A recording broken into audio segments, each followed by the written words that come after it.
sekarang saya berada di Gampung Lampulo.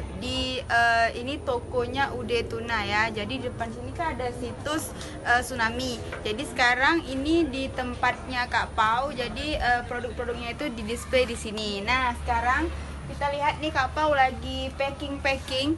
Ini versi kemamah yang matangnya ya Kak ya. Ini namanya kemamah apa Kak kita nyebutnya?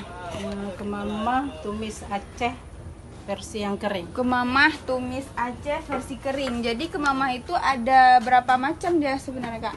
Ada yang masaknya, ada yang basah, Ada yang basah, ada yang kering. ini versi keringnya. Yang basah itu berarti dia agak Ada yang berkuah gitu ya. Ada berkuah. Dan ini biasanya sehari itu bisa masak berapa kilo kemamah nih Kak? 10 kilo. 10 kilo sehari. Oke, nah ini teman-teman yang udah di packingnya.